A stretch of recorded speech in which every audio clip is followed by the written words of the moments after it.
Bonjour monsieur. Bonjour. On travaille pour le Parc national des Pyrénées. Ouais. On est médiateur au parc pour informer les randonneurs sur les bonnes pratiques à avoir par rapport aux troupeaux.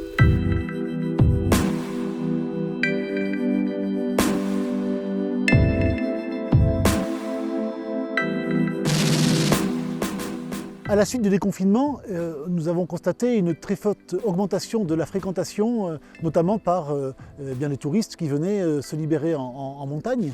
Cette fréquentation en augmentation n'a pas été sans conséquence sur les activités traditionnelles du territoire. Cette présence a engendré localement ou de manière plus générale une nécessité de concilier les usages de manière à ce qu'on évite absolument qu'il y puisse apparaître des conflits. Dans ce cadre, le Parc national, avec l'aide de l'État et pour une durée de 3 ans dans le cadre du Fonds vert, avec les partenaires du tourisme, élus locaux, partenaires pastoraux, a conçu et mis en œuvre un programme de médiation qui est en cours sur les années 2023, 2024 et 2025. Cette opération, qui rassemble 5 équipes de 2 médiateurs dans les vallées, permet d'aller à la rencontre des acteurs de la montagne et de participer à élaborer des codes communs qui permettent de faciliter la vie collective dans cet espace.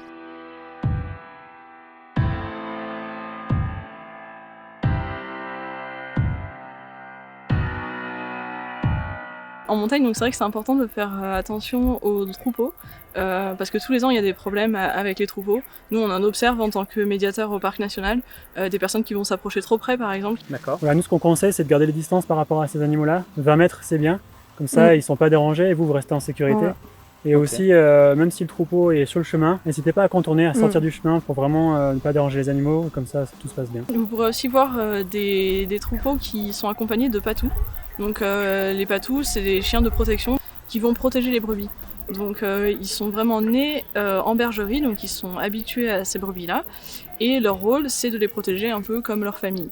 Donc vous restez au moins à 200 mètres du troupeau pour que vous n'ayez pas à traverser le troupeau, parce que ça, le patou, il voit ça comme un signe de potentielle menace pour les brebis qu'il protège. Ensuite, le patou, il y en a certains, ils ont besoin de venir vous voir pour vous renifler. Et normalement, ça s'arrête là. Donc c'est la phase où il faut vraiment arriver à rester calme. Et si vous pouvez pas contourner, en fait, vous signalez le plus longtemps à l'avance pour éviter qu'il soit surpris. Parce que comme il est surpris, il sera plus agressif. Donc voilà, s'il aboie, c'est juste normal, c'est qu'il dit qu'il fait son travail. Par rapport aux chiens de compagnie, il faut savoir que dans la zone cœur du Parc national des Pyrénées, c'est une zone protégée et les chiens de compagnie sont interdits. Alors il y a plusieurs raisons à ça. La première, c'est pour protéger les animaux sauvages. Un chien, il a toujours un instinct de chasse et il va pouvoir aller courir après des marmottes, des isards ou des grands tétras. Il y a aussi un autre point, c'est qu'un chien en montagne, il va souvent marquer son territoire par l'urine ou par les crottes. Et ça va aussi déranger les animaux sauvages qui vont aller se nourrir dans ces zones-là. Donc plus ils sont dérangés, moins ils se nourrissent, moins ils ont les capacités à passer l'hiver. Et l'autre raison enfin pour les chiens de compagnie, c'est qu'en montagne il y a des troupeaux et les chiens ont tendance à aller courir après les brebis par exemple. Ça peut semer la panique dans le troupeau, il y a des animaux qui peuvent se blesser et derrière ça peut engendrer des frais pour les éleveurs.